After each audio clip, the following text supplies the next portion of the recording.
መሳሪያ በግራት ከሻውላችሁ አንዴ አለን ወይ ኮስትር አለን ወይ ኮስትር አለን ወይ አይሰማም ኮስትር አለን ወይ ወረፊት ወደኋላ ወረፊት ወደኋላ አንድ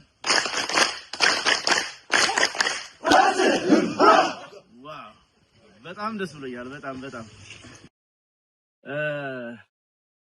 ስርዓት የገባ ይባላል እንዲህ አይነት ሰራዊት ሰልፍ የገባ ሰልፍና ስርዓት ማለት ብዙ ነገር ብዙ ትርጉም ያለው ነገር ነው እንዴት ጓጉቼ እንደመጣው አታውቁም ስብሰባ ቋርጬ ነው የመጣው ለሰው ወክዬ በዚህ በአፋባ በድርጅት መስረታው ጉዳይ ነው ያው ጥሩ ደረጃ ደርሰናል ወደ ጫፍ ግን በቃ መቆየት አልቻልኩም ጥሩ አጀንዳ ነበር የተነሳ ምክንያቱም በእናንተ ላይ ነው ምንኮራው በእናንተ ላይ ነው አንገታችን ቀና አድርገን ምንናገረው በጠመንጃችን ላይ ስለዚህ ምንም ነገር የለም ከዚህ ሰራዊት የሚበልጥ ምንም ነገር የለም በዚህ ትግል ውስጥ በጣም ነው ማከብራችሁ በጣም ነው የምናደንቃችሁ ቀድም በጣም ስሜት ውስጥ ገብቼ ነበር መስጊድ ሲያወራ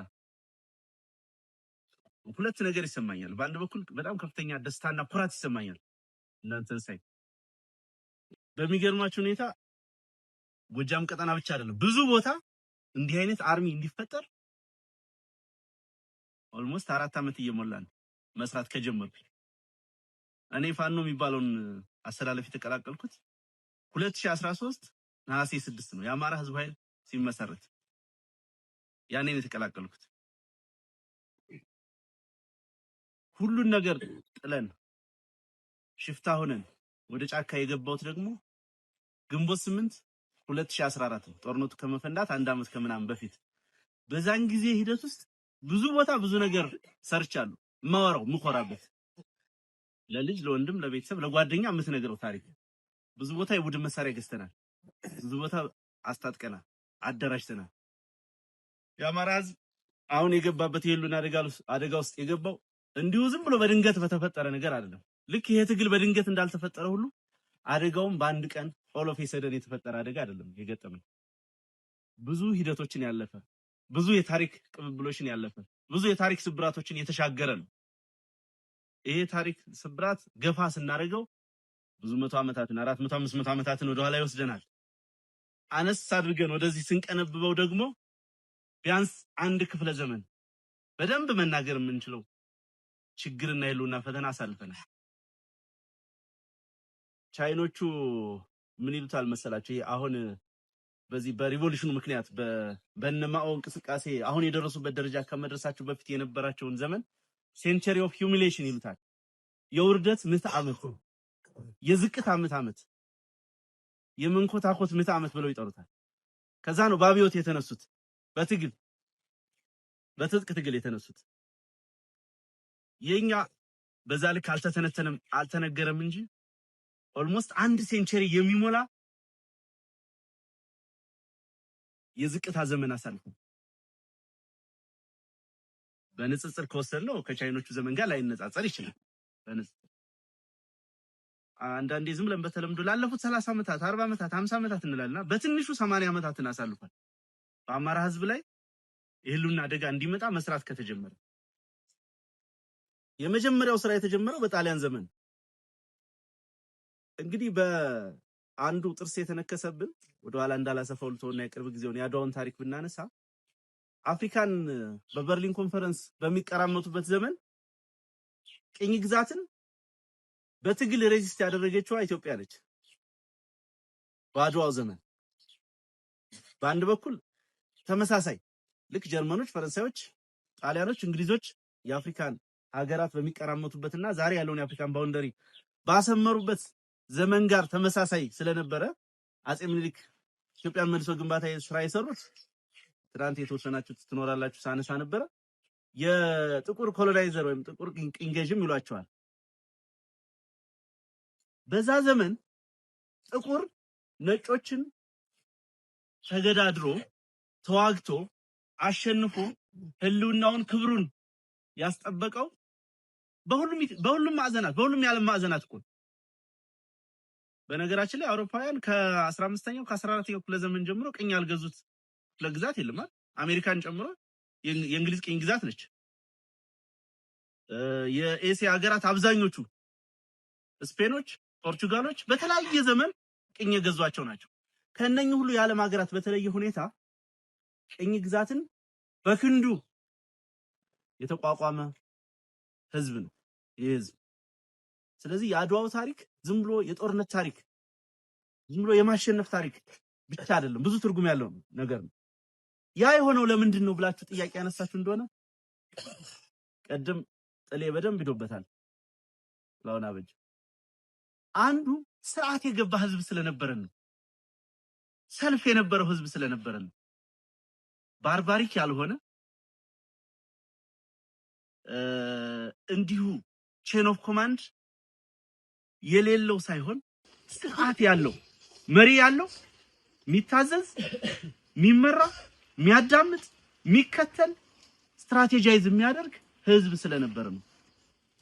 ይሄ ስርዓት እንዲተከል ይሄ ስርዓት ያለው ይሄ ሰልፍ ያለው ህዝብ እንዲኖር ትልቁን ሚና የተወጣችው የኢትዮጵያ ኦርቶዶክስ ቤተክርስቲያን ነው። በዚህ ዘመንም ሆነ በባለፉት ዘመናት የኢትዮጵያ ኦርቶዶክስ ቤተክርስቲያን የጠላቶቻችን ኢላማ የምትደረገው ለሃይማኖታዊ ዓላማ እንዳይመስላችሁ፣ ሃይማኖተኞች ስለሆኑም እንዳይመስላችሁ አይደለም። ኢትዮጵያ ውስጥ ካሉ በተቋም ደረጃ በኢንስቲትዩሽን ደረጃ ካሉ እድሜ ጠገብ ተቋማት መካከል የኢትዮጵያን ኦርቶዶክስ ቤተክርስቲያን ተዋህዶ ቤተክርስቲያን የሚያክል የለም። የእምነት ጉዳይም አይደለም። እኔ እዛ ቴዎሎጂ ውስጥ አልገባም፣ ብዙም እዛ ሰው አይደለም። ዋነኛ ፐርፖዙ ፖለቲካ ነው።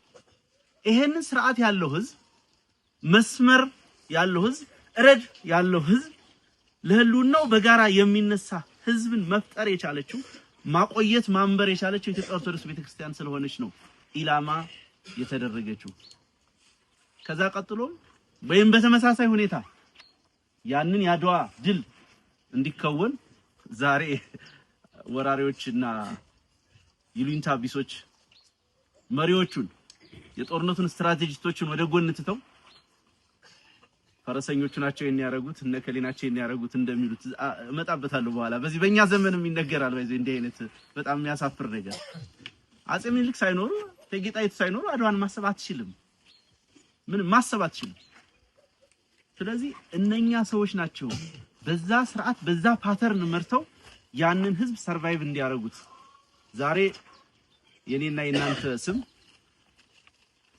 ወይ አልቤርቶ ወይ ሌላ ብዙ አይነት ጣሊያን ስሞች ሊሆኑ ይችላሉ ነበር።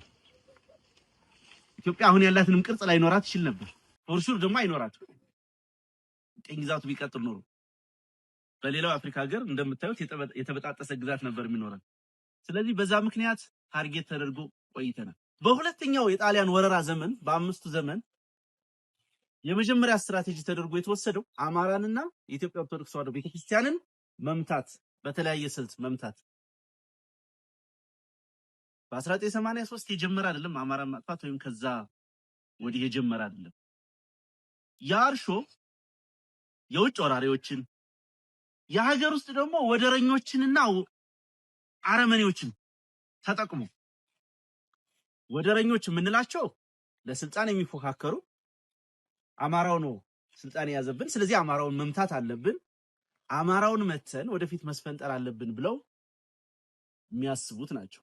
አረመኔዎቹ የምንላቸው ደግሞ ከስልጣኔ የተፋቱት ከህሊና ተጠየቅ የተፋቱት በማጥፋት ላይ በማውደም ላይ ሀገር በቀሉን ዊዝደማችንን ስልጣናችንን በመደምሰስ ላይ ዛሬም እንደሚያደርጉት በዚህ መንፈስ ላይ የበቀሉት አረሞች ናቸው። እነኚህን ተጠቅመው በርካታ ስራዎች ሲሰሩብን ቆይተዋል። ከአድዋው ጦርነት ባልተናነሰ ሁኔታ የፖለቲካውን የኃይል ሚዛን በመጠበቅ የኢትዮጵያን ታሪክ በመጠበቅ የአርበኞቹ ዘመን ትልቁን ድርሻ ይወጣል። በዚህ ረገድ በነገራችን ላይ እነ አልቤርቶ ሳቫኪ የተባሉ የጣሊያን ጸሐፊዎች በጻፉትም ጭምር 80% አርበኞች የጎጃም አርበኞች እንደነበሩ በታሪክ ይነገራል። ያ ዘመንም እንዲሁ ዝም ብሎ ያልገዛም ባይነት ብቻ ሳይሆን የኢትዮጵያን እርሾና እሴቶች አትሊስት አሁን የተረፉትን ሪዘርቭ በማድረግ ረገድ ከፍተኛ ድርሻ የተወጣንበትና የተወሰደበት ጊዜ ነው የነበረው። ከዛ በኋላ ንጉሱ ስልጣን ላይ ከወጡ ጊዜ ጀምሮ የተከናወኑ በርካታ የታሪክ ጥፋቶችና ብልሽቶች አሉ። አማራን ዛሬ የደረሰበት ደረጃ ሊያደርሱ የቻሉ በርካታ ችግሮች፣ አንደኛው የትምህርት ፖሊሲ ነው። ትምህርትን ስናነሳ ብዙ ጊዜ የምንወቀስበት ነገር ማስታወስ ፈልጋለሁ። አልፎ አልፎ ይሄ መማር ማስተማር መፈቀድ አለበት እንዲህ መሆን አለበት ምናምን፣ እኔ ይገርመኛል አንዳንዱ ሰው ምን ያህል ለፖለቲካ ኮሬክትነስ እንደሚጨነቅ ምን ያህል ውሸታም እንደሆነ። ስንቶች ትምህርት ቤቶች ናቸው ዛሬ ቁሳቁስ ያላቸው፣ ጣሪያ ያላቸው፣ ላይብራሪያቸው የሚሰራ ማስተማር የሚችሉ? ፖሊሲውን ተውት። ያ ነባራዊ ሁኔታ በሌለበት አውድ ውስጥ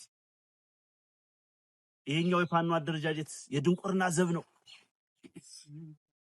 ትምህርት ቤት ላይ ህፃናትን እየገደለ ትናንትና እኮ ወልዲያ ዙሪያ ሳንቃ ነው ሰምታችኋል አይደል? ጤና ጣቢያ ላይ ነው ድሮን የወደቀው። ወላዶች ሞተዋል። በጦርነት መሃል ለወሊድ ጤና ጣቢያ የገቡ ነፍሰ ጡሮች ሳይገላገሉ በድሮን ተገለዋል። ይሄን አረመኔ አገዛዝ ልትታገለው ነው የሚገባ ወይስ ለሱ ፖለቲካ እንትን ፍጆታ ብለህ ትምህርት ቤት ከፍተህ ትምህርት ቤቶችን የስለላ መዋቅር እንዲያደርግ እንዲደፍር ልትፈቅድለት ትችላለህ? እዚህ ጉንዶይ ላይ ቡዛ የሚባል ትምህርት ቤት፣ ሰዴ ላይ ከተማ ውስጥ ትምህርት የተከፈተባቸው ቦታዎች ላይ ደፍረዋል እህቶቻችን ልጆቻችን። ይሄንን ደፋሪና ወራሪ ሰራዊት በነቂስ ወጥተን ልንታገለው የሚገባ ሆኖ ሳለ ልክ እንደ ድሮ ሰላማዊ ሰልፍ ትግል እናደርግ ይመስል የምርጫ ትግል እናደርግ ይመስል የቅንጦት አጀንዳ የሚያራግቡ አሉ። ሌላም ይሉን አሉ። ጎጃም መጦ የጎንደር መጦ ቤተሰቡን የባለ መጠየቅ ያልቻለ ግን አዲስ አበባ የተቀመጠ ዘገዩ መቼ ነው የሚመጡ ይልሃል። ቀጠሮ የሰጠው ይመስላል። በነገራችን ላይ የኢትዮጵያ ህልውና የተከበረው አርበኞቹ ጣሊያንን ያሸነፉት እኮ እነ ራስ አበበ አረጋይ በሸዋ ተራሮች፣ እነ በላይ ዘለቀ በሶማ በለምጨን በሌላው የጎጃም አካባቢ፣ ራስ አሞራው ውብነህ በወልቃይትና በጎንደር፣ ጀነራል ኃይሉ ከበደ በወሎ ተራሮች ተዋግተው ነው። አዲስ አበባ ላይ እኮ አይደለም ውጊያ የሚደረገው አይደል? የሆነ ችቦ ልትለኩስ ወይ ለድግስ አይደለም የምትሄደው። የ4 ኪሎ መንበረ ስልጣን የምትነቀንቀው የምታሸንፈው እዚህ ነው። የምታሸንፈው ዘበኛውን ሰራዊቱን በመምታት ነው። እንደዛ ሊያሸማቅቁ በሚሞክሩ ሰዎች እንዳትሸወኑ። የደርግ ጦርነት በከፍተኛ ደረጃ ሽፍት ያደረገው ሽሬ ላይ 604ኛ ኮር የሚባለው ሰራዊት ሲደመሰስ ነው አይደል? ተውት፣ ያን ሩቅ አንሄድም። ደሴ የሰፈረ የብልጽግና ካድሬ የተጨነቀው እኮ ግዳን ሙጃ ያለው ሰራዊት ሲመታ ነው። ሩቅ እኮ ነው በጣም ከደሴ እስከዛ ኪሎሜትሩን ኤግዛክትሊ አላውቀውም፣ ግን ሩቅ ነው። ብልቱን ለይተ የመታው ቀን የ4 ኪሎ የአረመኔ ቁንጮ አውሮፕላን ማስጠግቶ ወይ ዩናይትድ አረብ ኤምሬት ይሄዳል ወይ የሆነ አፍሪካ ሀገር ይሄዳል። ይሄ ታሪክ ነው። መንግስቱ ኃይለማርያም የተሰደደው እኮ ተተኩሶበት ጥይት ስቶት አይደለም ማለት ጠላቴ የሚለው አካል ወሳኝ ኮሪዶር ውስጥ የተቆጣጠሩለት ነው ሄደው። ስለዚህ አንዳንዶቹ የሆነ ጠመንጃ ይዘን እዚህ ስንጫወት እንደነበረው እየፎከርን 4 ኪሎ ምናምን እያልን አዲስ አበባ ምን ሄድ ይመስላችኋል? እንደዛ አይደለም ጦርነቱ። እንዳነሳውላችሁ ይሄ ሰራዊት ይሄ በየደጃችን የመጣ ሰራዊት የዛ የአረመኔ አገዛዝ የዛ አማራን ሊያጠፋ የተነሳው አስተሳሰብ ዘበኛ ነው። ይሄን ዘበኛውን አስወግደ ነው ወደዛ የምትሄደው። ገለህም አይደለም የምጨርሰው ፎርዛት ማተር። የምኒልክ ህዝብ ጓዶቻችን ጋር እያወራው ነበር። አሁን ወደ እናንተ ከመምጣቴ በፊት እያነሳን ነበር። የሰሞኑን ድል ያስገኘውን ኦፕሬሽን ለማድረግ 10 ጊዜ ትእዛዝ ሰጥቻለሁ አላዛዡ። 10 ጊዜ በ11ኛው ነው የተፈጸመው። ያው የሰራዊታችንን ባህሪ የምታውቁት ነው። እኛም የሊደርሺፕ ችግር ይኖራል የመፈጸም። ያንን 10 ጊዜ ተመሳሳይ ቦታ ትእዛዝ በመስጠቱ ያገኘውን ውጤትና በቃ ጦርነቱ ምን ያክል በምን አይነት መልክ መመራት እንዳለበት እየነገረን ነበር። ይሄ ሰራዊት እዚህ ዲማ ላይ እነማይ ላይ ብቸና ላይ ሳይሆን ከደጀን እስከ ሞጣ ያለውን የጠላት ኃይል ሙሉ በሙሉ የመሰባበር ሙሉ በሙሉ ሚዛኑን የማዛባት መስመሩን የመቆጣጠር እድል አለው። ይሄ እዚህ ያለው ኃይል ብቻው የሚፈልገው ምንድነው? መረጃ የሚፈልገው ምንድነው? ታክቲክ ነው። ልመለስ ወደ ጉዳዩ። ስለዚህ የአማራ ህዝብ የሩቁን እንተውና ትናንት ሩቅ ያስብ የነበረው ህዝብ የራሱ ዊዝደም፣ የራሱ ቋንቋ፣ የራሱ ፊደል፣ የራሱ ጥበብ፣ የራሱ የህዝብ አስተዳደር የነበረው ህዝብ ስልጣኔ የሚባለው በነገራችን ላይ ይሄ ሊትራሊ እንደሚታሰበው የሆነ መሰልጠን ወይ ጥሩ መልበስ ምናምን አይደለም።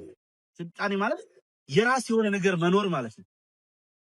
በዓለም ላይ ያሉ ታሪኮችን ብትወስዱ የራሳቸው መገለጫ የሆነ ነገር አላቸው አይደል? ቻይኖቹ ለምሳሌ ከምዕራባውያን የሚኮሩት ነገር ቢኖራቸውም የራሳቸውን ይዘው፣ ራሺያዎቹ በጉልበት ሰርቫይቭ አድርገው ኦርቶዶክስ እምነታቸውን ከሌሎች ኃይሎች ጠብቀው አፍሪካ ውስጥ በራስ በቅነት በስልጣኔ የሚገለጽ ታሪክ ያለው ትልቅ ህዝብ ነው። ነገር ግን እንዳነሳሁት ለምዕት ዓመት በተከታታይ የሩቁን እንተውና የቅርብ ጊዜው ነው ለምዕት ዓመት በተሰራበት ተከታታይ ስራ ምክንያት አንገቱን ደፍቶ ቆይቷል።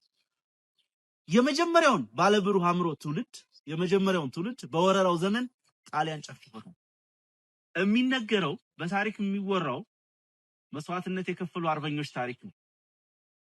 ጥሩ ጭንቅላት የነበራቸው በነገራችን ላይ በ1920ዎቹ 19 በተለይ ኃይለ ሥላሴ ወደ ስልጣን በመጡበት ዘመን የመጀመሪያዎቹ ዘመናት ጃፓንና ኢትዮጵያ ተመሳሳይ ኢኮኖሚ ደረጃ ላይ ነው የነበሩት።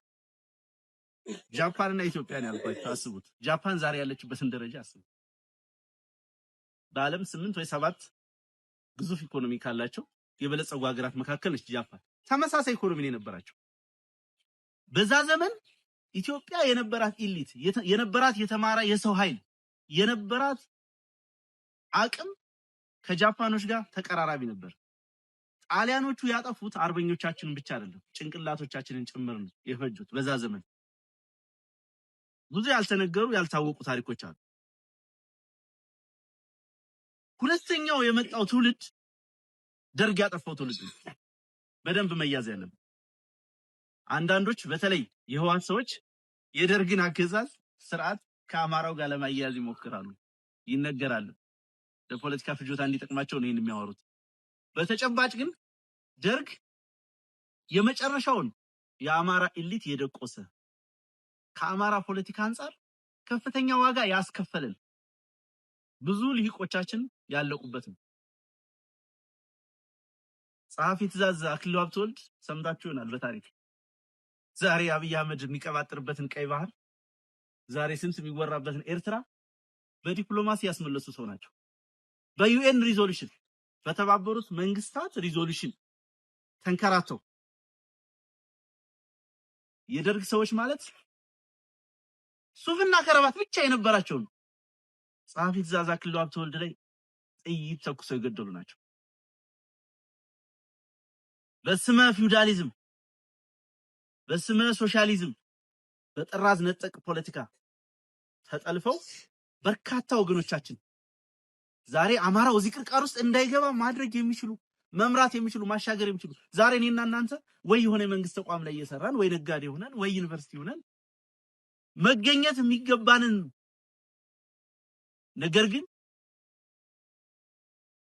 ይህንን ትግል የመምራት መስዋዕትነት የመክፈል እዳ እንድንሸከም ይሆን ነው በእነኚህ ታሪክ ስብራቶች ምክንያት። ስለዚህ እንደዚህ አይነት እንቁ ሰዎችን ጠፍተዋል። ሁለተኛው የአማራ ትውልድ ጠፋ ብዬ የማስበው ያን ነው። ሶስተኛውና የመጨረሻ ቅርቃር ውስጥ የገባንበት ትውልዱ የጠፋበት ደግሞ የእርስ በርስ ጦርነቱ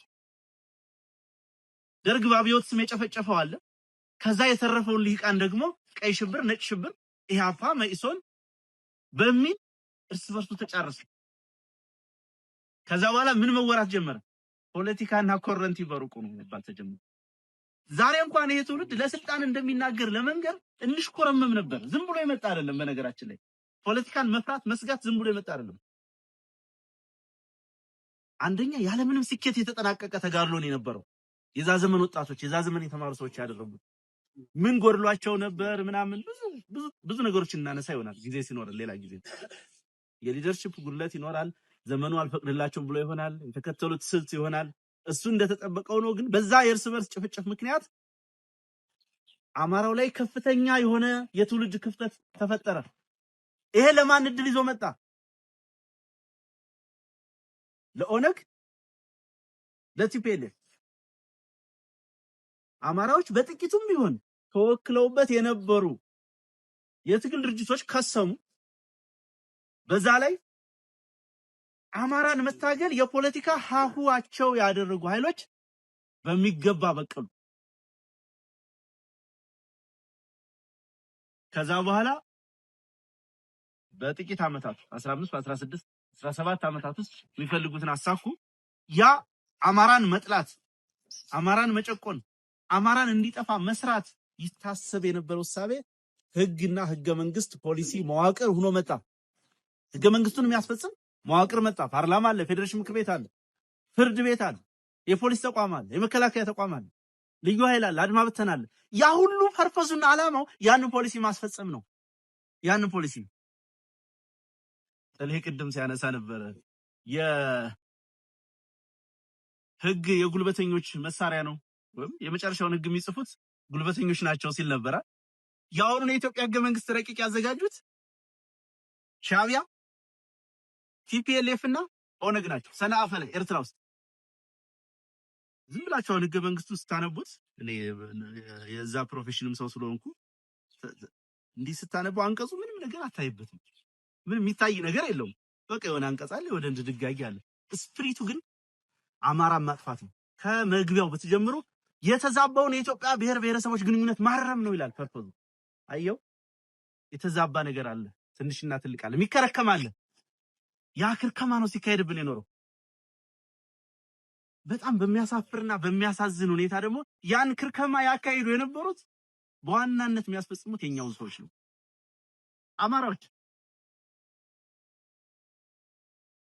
ስናንስ በፍትሃዊ የመሬት ክፍፍል ስም በሽፍታ ምንጠራ ስም እዚህ ምስራቅ ጎጃም ላይ የነበሩ ለዚህ ትግል እርሾ ሊሆኑ የሚችሉ ጀግኖችን የበላው የኛው ወገን አይደለም የኛው ወገን ከዛ አስተሳሰብ መውጣት እጅግ ከባድ ነበር በነገራችን ላይ ከባድ ነበር ጠመንጃ ማንሳት እሱማ ማይታሰብ ጭራሽ ማይታሰብ በዛ ምክንያት ብዙ ዋጋ ተከፍሏል ብዙ ትውልድም ጠፍቷል የመጀመሪያው የዚህ ትግል ስኬት የፋኖ ተጋድሎ ስኬት በነገራችን ላይ የፖለቲካ ዓላማችንን በጠመንጃ ማስፈጸም እንችላለን የሚለውን ሐሳብ ትውልዱ ላይ ማስረጽ ነው ትልቁ ስኬታችንም እሱ ነው ከዚህ በኋላ ያለው የሥራ ጉዳይ ነው የማኔጅመንት ጉዳይ ነው የአቅም ጉዳይ ነው የግለሰቦች ጉዳይ ነው የድርጅቶች ጉዳይ ነው ዋነኛው ነገር ያን አስተሳሰብ መውለድ ነበር ይሄን አስተሳሰብ ለመውለድ ብዙ የድብታ ዘመኖች አልፈዋል የሆነ ቦታ ከተሞከሩት በስተቀር በራስ አቅም በራስ በቅነት አገዛዙን መታገል አለብኝ ብሎ መነሳት አደገኛ የነበረና ቀደም እንዳነሳሁት እንደ ኮረንቲ በሩቁ ይታይ የነበረውን አስተሳሰብ ለመስበር እኔም ሆንኩ ሌሎች ጓዶች ብዙ እርምጃ ተራምደናል ብዙ ርቀት ሄደናል በዛ ተሳክቶልናል ብዬ አስባለሁ እንደ ትውልድ ለመኩራራት ለመታበይ የምንናገረው ነገር የለም የሚያኩራራም ነገር የለም ገና ነው ገና ብዙ የበሰራ አለብን በጣም ብዙ የመጀመሪያ ሐምሌ 27 ሁሉም ቦታ ምትታውስ ቀናት መቼም በየወረዳው ስንገባ ያው እንደምታውቁት ደምስሰን ምናምን አይደለም የገባ ነው አይደል አልፎ ግጭቶች ቢኖሩ እና ህዝቡ እንዲህ ባንዲራ ይዞ ተንበርክኮ ምናምን ይቀበለን ነበር እና ምርጦ ለማርያም ነበርኩ ያን ቀን ስንገባ መጀመሪያ አደባባይ የመጀመሪያ የተናገርኩት ነገር ትግሉ ዛሬ ተጀመረ ነው ያልኩት ምክንያቱም ገና አልተነካም ምንም ቢሆን ምንም ደካማ ቢሆን 120 ሚሊዮን ህዝብ የሚያስተዳድር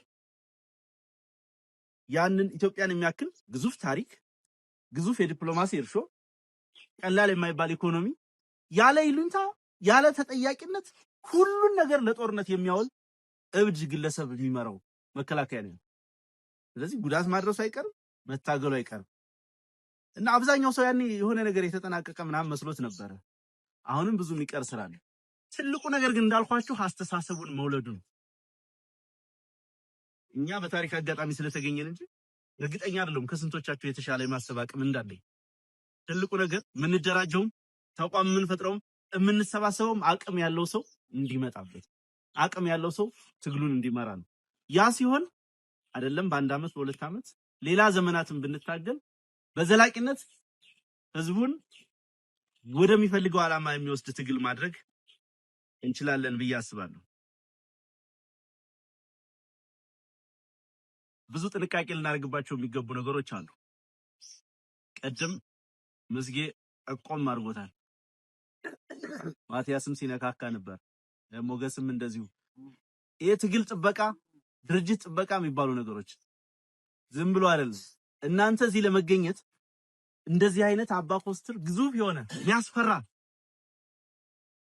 ለጠላት በእጅጉ የሚያስፈራ ለወገን ደግሞ በእጅጉ የሚያኩራራ ኃይል።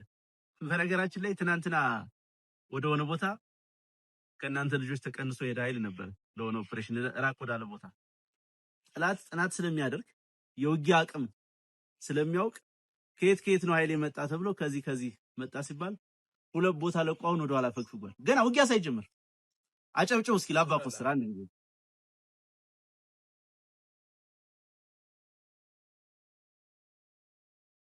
ዋነኛውን የመከላከል መስመር የሚሰራበትን ስትራቴጂክ ቦታ ትቶ ራሱን ለማዳን የሚችልበትን የከተማው ጫፍ ላይ ተቀምጧል።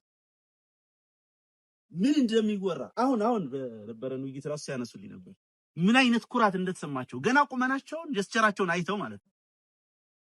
ይሄ ዝም ብሎ አይደለም የመጣው ጓዶች፣ በጣም ብዙ ተደክሞበታል።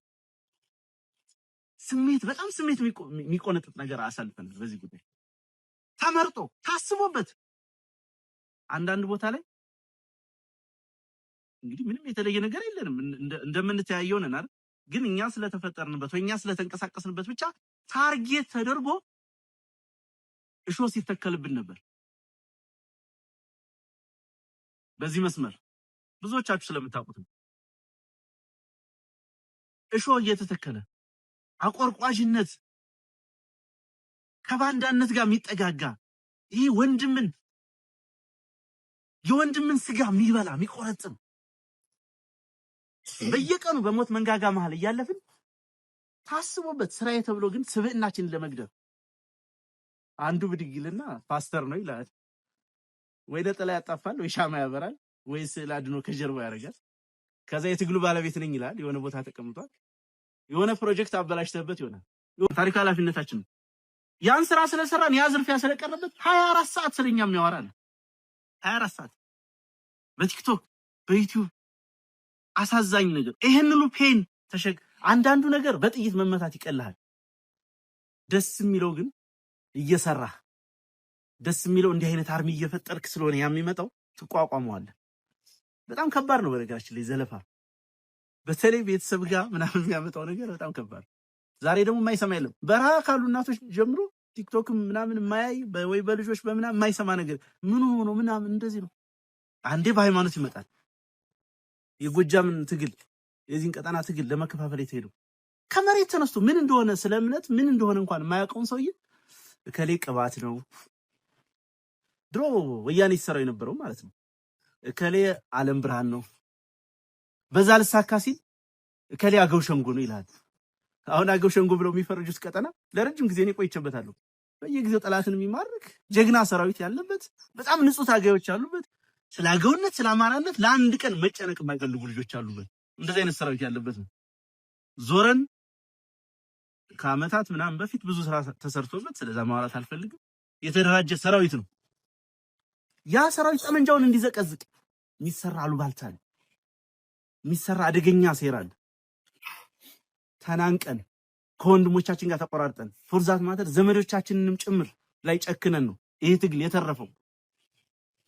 ዛሬ አባ ኮስትር እዚህ ቀጠና ታየ። አስቡት፣ አባይን ተሻግሮ እዚህ ታየ ሲባል የሚፈራ እንዲሆን ብዙ ዋጋ ከፍላችኋል። እናንተም እኛም ለምስጊን ብዙ ዘለፋ ብዙ ስድብ ተቋቁመን ያ ነገር ቀጥሎ ቢሆን ኖሮ አንዳንዱን ያላማውን ተራ ፉክክር ቢሆን ምንም አይገርመኝም። ጥላሁን ወይ ማርሸት ወይ ዳኙ ወይ ሽገዛ አይ በቃ አስረስ ለዚህ ቦታ ዲዘርቭ አያደርግም፣ ይሄን ድርጅት መምራት ያለብኝ እኔ ነኝ፣ ይሄን ቦታ የኔ ነው ብሎ ተነስተው ቢታገሉ ኖርማል በፖለቲካ ትግል ውስጥ ያለ ነው አይደል? ይገባኛል ማለት ለጊዜው እኮ ነው አንዳንዱ የታገለ ለሆነ ሰው ማለት ነው የት እንደተወለደ እንኳን የማያውቀው። አፍተሩልኛ የአማራ ብሔርተኛ ታጋዮች ነን። የአማራ ብሔርተኛ ታጋዮች ነን ካል የአማራን ህዝብ ስነ ልቦና፣ ክብር፣ ልዕልና፣ ታሪክ ማወቅ ማደግ የህይወት መመሪያችን ልናደርገው ይገባል። እዛ ውስጥ ፈጽሞ የሌለበት አማራ የሚለውን ቃል ለፖለቲካ ኮሬክትነት ያነሳ የሆነ አካል ለሱ ግዞት አድሮ ነው የወንድሙን ስም ሲያጠፋ አንተ እንዳትደራጅ ሲያደርግ የቆየ የነበረው። በትዕግስት በጽናት አሸንፈን እዚህ ደርሰናል። እንኳን ደስ አላችሁ ማለት ፈልጋለሁ።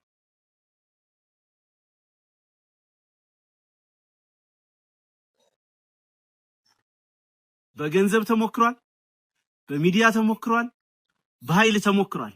በነገራችን ላይ የአባ ኮስተር አንድነት ሲጠበቅ፣ የዚህ ቀጠና ትግል አንድነት ሲጠበቅ፣ እነዛን ውጣ ውረዶች እነዛን ሂደቶች ስናልፍ የጠበቅነው ይሄን ብርጌድ እንዳይመስላችሁ፣ የጠበቅነው የጎጃም ትግል እንዳይመስላችሁ፣ የጠበቅነው አማራነትን ነው።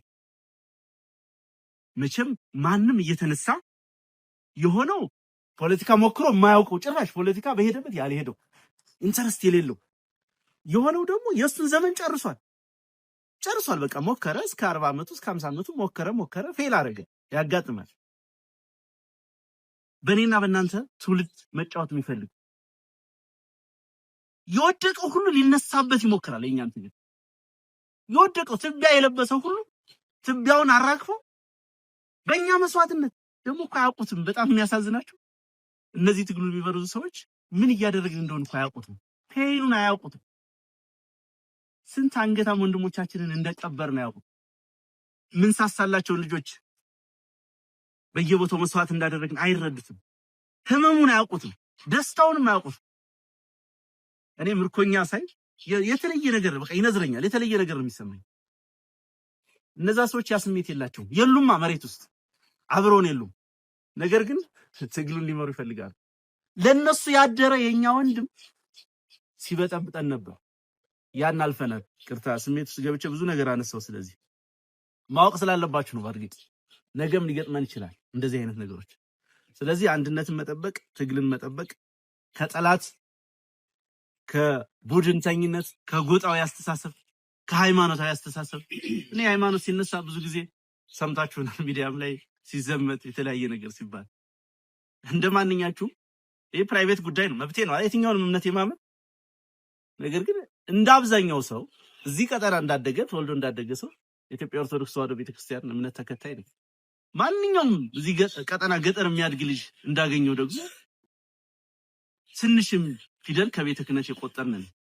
ነገር ግን ታስቦበትና ተመርጦ የሃይማኖት አጀንዳ ለመስጠት አንድ ጽሑፍ ጽፌ ነበረ። እግረ መንገዱ እንደው ጥያቄ ሆኖባችሁ ከሆነ ለሌሎችም ጓዶች ማብራራት በኋላ መጣበታለሁ። የአፋብኃ ምስረታ በጣም በጉጉት ሰርፕራይዝ ድንቅ ስጦታ ይዘን እንመጣለን ብለን የጓጓንበት ፕሮጀክት ነበር። ብዙ ዋጋ ከፍለን ከብዙ ቦታ ተንቀሳቅሰው ጓዶቻችን ያልተሳካበት አንዱ ምክንያት በሃይማኖት ካባ የተሸፈነ ስብስብ የሰራብን አደገኛ ስራ አለ የሚል ድምዳሜ ላይ ደረስን። ዝም ብሎ ድምዳሜ የግል ስሜት አይደለም።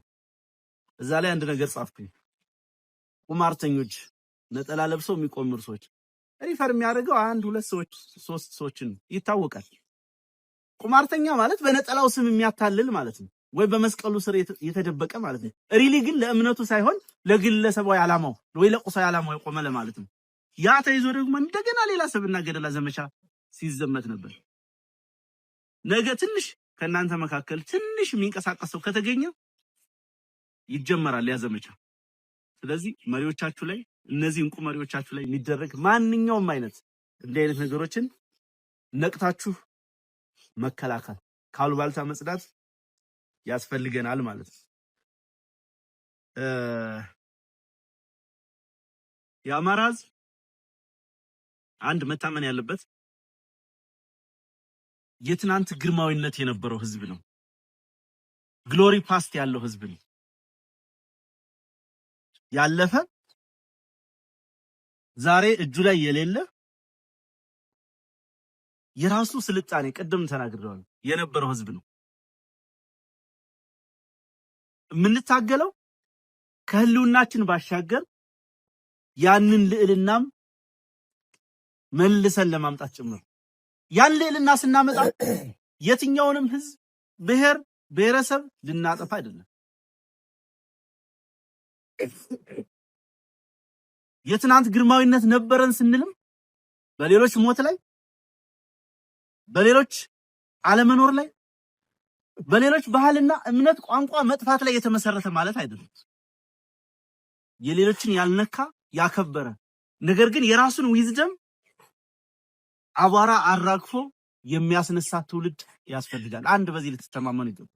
ታሪካችን ገና ተመርምሮ ለትውልዱ በሚገባ ተሰንዶ መነገር ይገባዋል።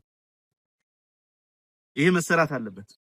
ዛሬ የገጠሙን ፈተናዎች የትናንትና ክብራችንን ሊገዳደሩ የመጡ የስልጣኔ ክላሽ ኦፍ ሲቪላይዜሽን የሚባለው የስልጣኔ ግጭቱ ውጤቶች ናቸው። ይሄ የምናየው የብልጽግና ስርዓት የዛ ጫፍ ነው። የመጨረሻ እየወጋን ያለው አካል ነው። የዛ የጸረ ህዝብ አስተሳሰብ ጠባቂ አካል መሆኑን መረዳት ያስፈልጋል። ይሄን ለማሸነፍ አንዱ የሚያስፈልገን ነገር ብሔራዊ ንቃት የሚባለው።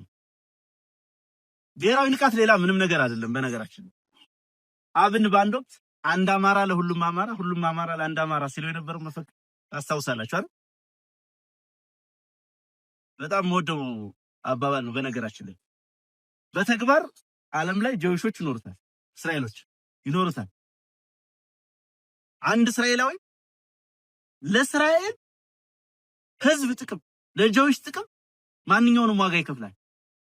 እያንዳንዷ እንቅስቃሴው፣ እያንዳንዷ የሚያደርጋት ነገር ውጤቷ የዛን ህዝብ ፍላጎት፣ ጥቅም፣ መብት በማስከበር ረገድ ያላትን አድቫንቴጅ ይመዝናል። እያንዳንዱ ህዝብ እንደማስ ደግሞ ለህዝቡ ይቆማል። ስለዚህ ብሔራዊ ንቃቱ የዳበረ አማራ መፍጠር ያስፈልገናል። እሱን መፍጠር የምንችልበት ዘመን እጃችን ላይ አለ። የዲጂታል ዘመን ነው፣ የሚዲያ ዘመን ነው፣ የግንኙነት ዘመን ነው። በቀላሉ መረጃዎች መሰራጨት የሚችሉበት ዘመን ነው። የቀድሞ ታጋዮች እኮ ጋዜጣ አትመው የሆነ ዋሻ ውስጥ ፕሪንት ተደርጎ ተጓጉዞ ተቀባዮቹ ጋር ምልክት ወይ ኮሌታቸው ላይ ወይ እጃቸው ላይ ምልክት አድርገው ተቀባብለው ነው ፖለቲካ ይሰሩ የነበሩት፣ ሪዮት ዓለም ሲያሰርጹ የነበሩት፣ መጽሐፍ ተላልከው። በእኛ ዘመን በየስልካችን ሐሳብ በደቂቃዎች በሰከንዶች መተላለፍ የሚችልበት ዘመን ነው። ቅንነቱ ካለ ፍላጎቱ ካለ በዋናነት ይሄን ብሔራዊ ንቃት መፍጠር አለበት። ብሔራዊ ንቃታችን የሚሰራው በሁሉም የኢትዮጵያ ማዕዘናት ያለው አማራ አንደኛው ለአንደኛው እንዲቆም እንደ ከዚህ በፊቱ ቁሞ የማይመለከት፣ በእርግጥ የከዚህ በፊቱ ከዛም የከፋ ነው። ራሱ የአውዳሚውም ጭምር መሳሪያ ሆኖ አገልግሏል። ብአዴን የሚባለው መዋቅር በዋናነት የቲፒኤልኤፍ ጁኒየር ፓርትነሩ ዋነኛ ተልዕኮ የአማራን ህዝብ ስነ ልቦና መስለብ፣ ማሸማቀቅ፣ መግደል፣ ማጥፋት ነው። ውክልናውንም ይዟል፣ የማጥፋት ሚናውንም ይዟል። ከዛ አስተሳሰብ ተላቀን፣ ከዛ ራስ ጠልነት አስተሳሰብ ተላቀን በእያንዳንዱ አማራ ላይ ብሔራዊ ንቃት እንዲሰፍር መደረግ አለበት። ይሄ ዝም ብለን በአንድ ዘመቻ ምናምን የምናመጣው አይደለም። ተከታታይነት ያለው የፖለቲካ ግንባታ ስራ የሚጠይቅ ነው። በጣም የብዙዎችን ተሳትፎ የሚጠይቅ ነው። እሱ መሰራት አለበት። ሌላኛው በዚህ በአማራ ብሔርተኝነት እንቅስቃሴ ውስጥ ትኩረት ልንሰጠው የሚገባው ብሔራዊ አስተውሎቶቻችን መለየት ነው። ናሽናል ኢንተለጀንስ የሚባል በተፈጥሯችን እንደ አማራ ያሉን አስተውሎቶች፣ መልካም ነገሮች አንድ ምሳሌ ብናነሳ አማራ ጠመንጃ የመታጠቅ ባህሉ፣ ጠመንጃ የመውደድ ካልቸሩ ትልቁ ብሔራዊ አስተውሎት ነው ብዬ አስባለሁ። ይሄ ብሔራዊ አስተውሎት ካፒታላይዝ መደረግ አለበት። ዛሬ ጠመንጃ የማይወድ አርሶ አደር የለም አማራ ውስጥ አይደል? ሁሉም መታጠቅ ይፈልጋል። አንዳንዴ እንደውም ትልቅ የአስተዳደራዊ ችግር ሆኖ የመጣብን ይሄ መሳሪያ ማውረድ፣ በተለይ የግል መሳሪያን በተመለከተ ብዙ ቦታ ይነሳል። እዚህ አካባቢ እንዴት ኮንቪንስ እንደተደረገ አርሶ አደሩ አላውቅም፣ ጥሩ ነው። ሌላ ቦታ ግን የአይነት ችግር አለ። ይሄንን ብሔራዊ አስተውሎት፣ ይሄን ጠመንጃ የመያዝ የነፍጠኝነት ብሔራዊ አስተውሎቱን አዳብረን ሲቪል አርሚ ልናደርገው እንችላለን፣ ይገባል። ሲቪል አርሚ ማለት እያንዳንዱ ዜጋ ልክ አሁን ኤርትራኖች ብሔራዊ ውትድርና እንደሚሉት ነው ማለት ነው። በእኛ ደረጃን ማድረግ እንችላለን። የታጠቀ የተደራጀ ቲም ያለው ጋንታ ያለው በአስቸኳይ ጊዜ ጥሪ ሲደረግለት በዛ ቼን ኦፍ ኮማንድ መሰረት የሚወጣ እነኚህንና ሌሎች ያልተነገሩ እልፍ ብሔራዊ አስተውሎቶቻችንን ማጥናት፣ መመርመር፣ ማጉላት ያስፈልገናል ማለት ነው። ከዛ በተረፈ ይሄ ምንድነው ስቶክሆልም ሲንድሮም ይባላል። ገዳይህን እንዳዳኝ መቁጠር። ለረጅም ዘመን በዛ አይነት ችግር ውስጥ አልፈናል። ለረጅም ጊዜ ገዳይ ባወጣው ህግ መሰረት፣ ገዳይ በሰራው መዋቅር መሰረት፣ ገዳይ ባቋቋመው የምርጫ ቦርድ መሰረት፣ ገዳይ ባቋቋመው ስትራክቸርና ስርዓት መሰረት ፍትህ ትፈልጋለህ ከራሱ ከወንጀለኛ። ከዚህ ከአዳኝና ገዳይን የመለየት ብዥታ መውጣት አለብን። ቅድም ያነሳሁት ይሄ ትውልድ ያሳካው አንደኛው ቁልፉ ነገር ይሄን ማድረግ መቻሉ ነው። ማንም ጥርጣሬ የለውም ማለት ብልጽግና ፍትህ ይሰጠኛል ብሎ ጠመንጃውን አስረክቦ መሄድ የለም ማለት ከዚህ መሃል በክንዱ በጠመንጃው ፍትህን፣ ሰላምን እንደሚያሰፍን የተማመነ ትውልድ ነው። ስለዚህ ከዛ አይነት ብዥታ የጠራ ትውልድ ስለሆነ ህዝቡም ያን ይዞ መቀጠል አለበት። አሁንም ከፍተኛ ስጋት ሊሆኑ የሚችሉ ጉዳዮች አሉበት እጃችን ላይ። አንደኛው ሶሻል ዲኬ የምንለው ቅድም ጠቆም ለማድረግ ሞክሬያለሁ። ማህበራዊ ብስባሴ፣ የራስን እሴት፣ የራስን ዘመን፣ የራስን ዊዝደም ያለማወቅ፣ የሌሎችን የመግዛት የመቀበል አጠቃላይ ማህበራዊ እሴቶቻችን የመበስበስ አደጋዎች አሉ በየቦታው። በብዙ መንገድ ሊገለጹ ይችላሉ። በስነ ምግባር ሊገለጹ ይችላሉ። ከሌብነት ጋር ተያይዞ ሊገለጽ ይችላል። እዚህ ትግሉ ላይ ከምናያቸው ችግሮች ሊታዩ፣ በፖለቲካ አስተሳሰባችን፣ ይሄ ከራስ ጠልነት አስተሳሰባችን እምላችሁ የብሔራዊ ንቃት ሁኔታ ባለመፈጠሩ ምክንያት አንዱ ቀጠና ያለውን አመራር ወይ ታጋይ ሌላ ቀጠና ያለው የሚሰራውን በበጎ ያለማየት አሳዛኝ ነገሮች ትሰማላችሁ። እንደ በግ የጠላት ምርኮ ሲነዳ የሚከፋው ፋኖ ሁሉ አለ የሚከፋው። ይሄ አንዱ የማህበራዊ ብስባሴ መገለጫ ነው። እንግዲህ የምናነሳው እንደ ህዝብ የምናነሳው ስለ ሚሊዮን አማራዎች ነው። ስለኔና ስለናንተ ወይ ስለሆነ ድርጅት አይደለም። ስለዚህ ከዛ አደጋ ለመውጣት ተከታታይ የሆነ ስራ ያስፈልገናል። ጽናት ያስፈልገናል። ቅንነት ያስፈልገናል። አገዛዙ ከፍተኛ የሆነ የቴክኖሎጂ ብልጫ ከመያዙ በስተቀር የተለየ እጁ ላይ ምንም ነገር የለም። በነገራችን ላይ ዓለም ላይ የተመረቱትን ድሮኖች ሁሉ ታጥቋል አብይ አህመድ። የቻይናውን ዊንግሎንግ ድሮን፣ የቱርክ ሁለት አይነት ድሮኖች ነው ያሏት። እነዚህ ስትራቴጂክ ድሮኖች የሚባሉ ባይራክታርና ምንድነው አካንቺ የሚባል የኢራን መዋጁር፣ ሁሉንም ለሽያጭ የቀረቡ ድሮኖች ታጥቋል አብይ። እነዚህም በዓለም ላይ ተመርተው ለሽያጭ የቀረቡ ድሮኖች ሁሉም ሞክሯል። በሁሉም የአማራ ማዘናት፣ በሁሉም ፋኖ ላይ በርካታ ንጹሃን ወገኖቻችንን ጎድቷል። በርግጥ በጣም ጥቂት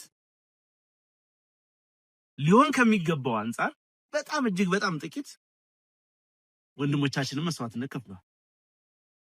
መካድ ስለማንችል ያ የቴክኖሎጂ ብልጫ ግን የትኛውንም ጦርነት አሸንፏል። አሜሪካ ከአፍጋኒስታን ተሸንፋ ወጣለች።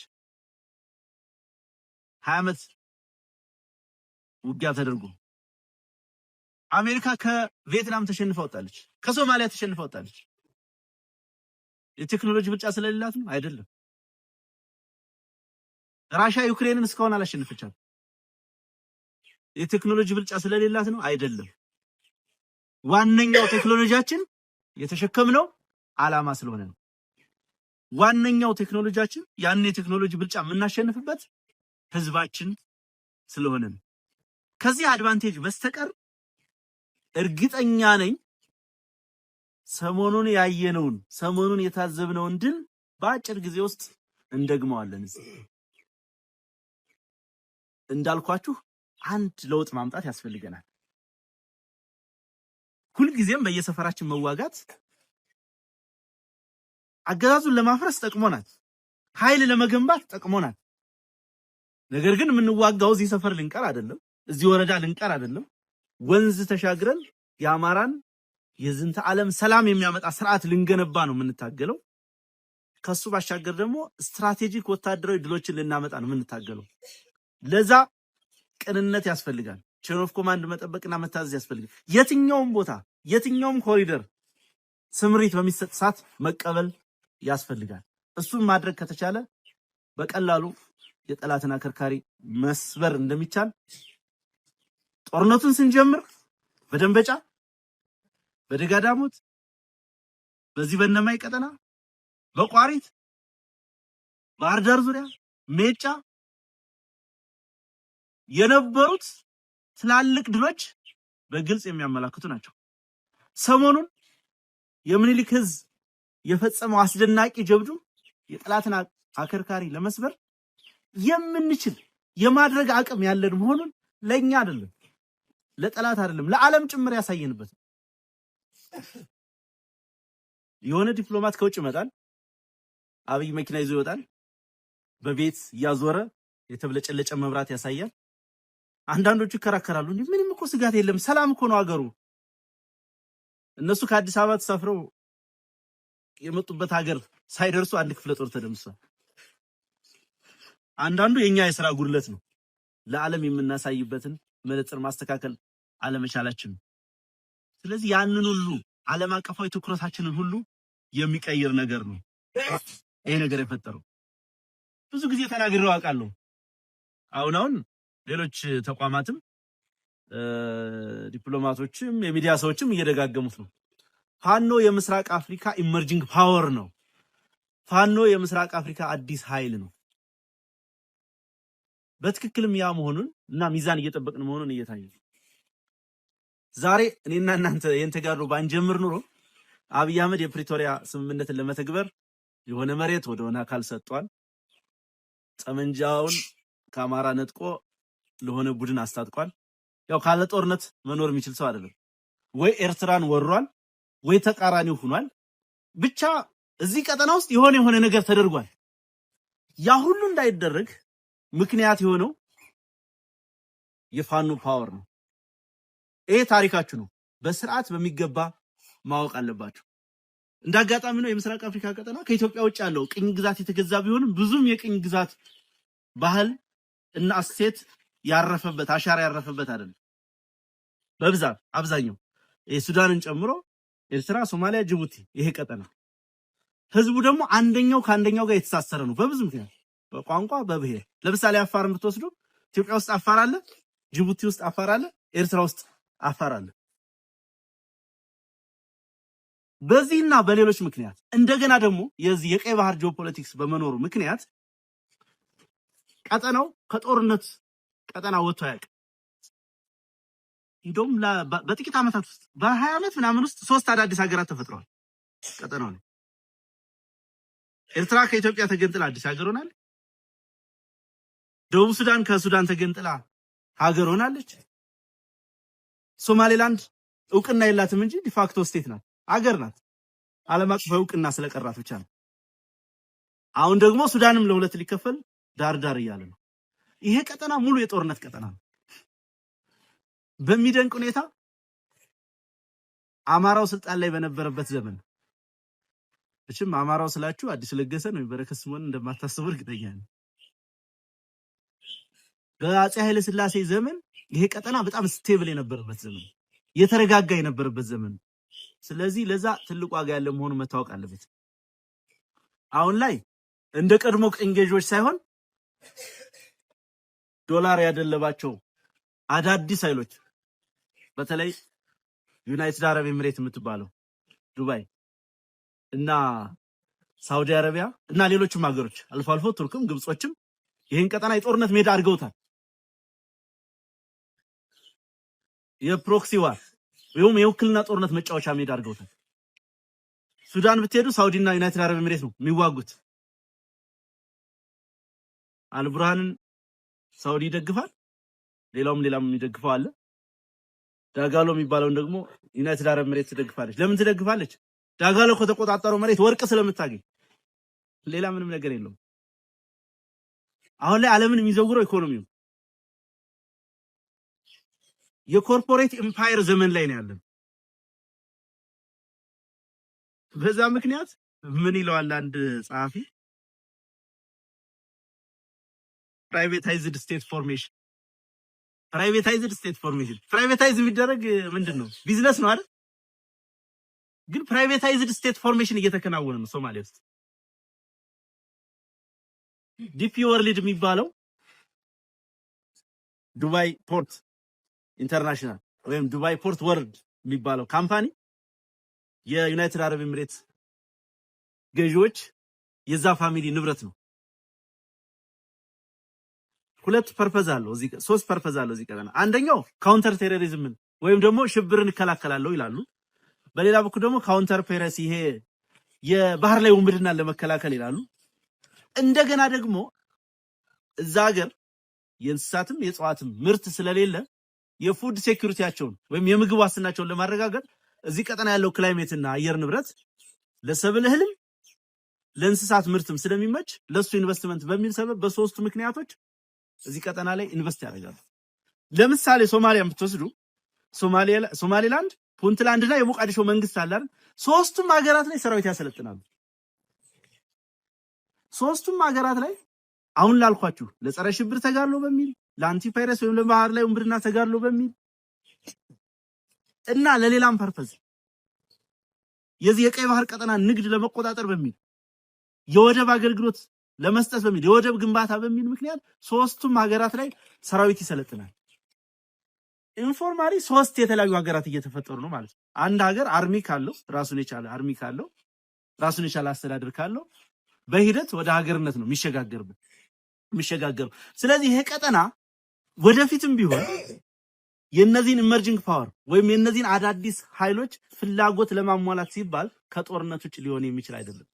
አብይ አህመድ ስለ አሰብ የሚያወራው ለኢትዮጵያ ክብር፣ ለኢትዮጵያ ፕራይድ፣ ኢትዮጵያ የባህር በር እንዲኖራት አስቦ እንዳይመስላችሁ አይደለም። ዩናይትድ አረብ ኤሚሬት አሰብ ላይ ኢንቨስት አድርጋ ነበር። ሻዕቢያ አባሯታል። ያንን ቂም በአብይ አህመድ በኩል ልታወራርድ ነው። ምንድነው የዘንዶ ጉሮሮ በሞይን ክንድ ይለካል ነው የሚባለው። በእርግጥ የአብይ ክንድ አይደለም የሚለካው፣ የደሃ ልጅ ክንድ ነው እዛ የሚለካው። የደሃ ልጅ ነው የሚረክፈው። አብይ አህመድ ጉዳዩ አይደለም። ለአሰብ ተብሎ 100,000 ወጣት ቢረክ ጉዳዩ አይደለም። እሱና በዙሪያው ላሉ ሰዎች ዱባይ ለሚሰራላቸው ቪላ ወይም አሜሪካ ለሚያቋቁሙት ሪል ስቴት ነው የሚጨነቁት። የደሃ ልጅ እዛ ይወድቃል። የዲፒ ወርልድ የተባለው ካምፓኒም ሆነ ሌላው የዩናይትድ አረብ ኤሚሬት ቡርዣዎች የፈለጉትን ነገር ቀይ ባህር ላይ ያደርጋሉ። ያ ነው እየሆነ ያለው። ዛሬ የሚተኮስብን ድሮን፣ ዛሬ እናቶቻችን ላይ የሚወረወሩ የድሮን አረሮች ስፖንሰር የሚደረጉት በእነዚህ ሀገሮች ነው። የሚያረጉት እንዳነሳውላችሁ በተለየ መንገድ ስለጠሉን ወይም ደግሞ ሌላ ዓላማ ስላላቸው አይደለም፣ ወይም በእምነት በምናምን አይደለም። ዋነኛው ዓላማ ኢኮኖሚ ነው። ዋነኛው ዓላማ ፖለቲካ ነው። አብይ አህመድ የእነዚህ ኃይሎች ጉዳይ አስፈጻሚ እንጂ የኢትዮጵያ መሪ፣ የኢትዮጵያ ሕዝብ ፍላጎትን ሊያጸና ሊከውን የመጣ ግለሰብ አይደለም። እየተዋጋን ያለነውን ጦርነት ውስብስብና ግዝፈት እንድትረዱት ነው ይሄንን ማነሳላችሁ። እያንዳንዱ የምትተኩሱት ጥይት የቀጠናውን ፖለቲካ የዓለምን ፖለቲካ ባላንስ በማድረግ ረገድ ያለውን ሚናና ድርሻ እንድትረዱት ነው ይሄንን የምነግራችሁ። ለእናንተ አይደለም ለሌሎቻችንም ውስብስብ ነው ጉዳዩ። ነገር ግን እያንዳንዱ የታጠቃችሁት ጠመንጃ የተሸከመው ዓላማ ትልቅ ነው። ለዛ ነው መጽናት የሚያስፈልገን። ከ50 ዓመት በፊት ሀገር የሆኑ በጣም ትንሽ የህዝብ ቁጥር፣ በጣም ትንሽ የቆዳ ስፋት ያላቸው የመካከለኛው ምስራቅ የአረብ ሊግ ሀገራት አማራን የሚያክል ግዙፍ ህዝብ ለሺህ ዘመናት የራሱ ስልጣኔ የነበረው ህዝብ አደጋ ላይ ሲጥሉት ቆመን ማየት አንችልም። የለብን። ቀጠናው ላይ የተሻለ ኃይል እንግዲህ እንደሌሎቹ ልክ ዳጋሎ እንዳለው ነዳጅ ወርቅ ላይኖረን ይችላል። የሆነው እንደሌሎቹ የምናከራየው ወርቅና ነዳጅ ባይኖረን የሰራዊታችን ዲሲፕሊን እንደ ወርቅ ኤክስፖርት የሚደረግ መሆን አለ። እንዳልኳችሁ ነው። ይሄ ቀጠና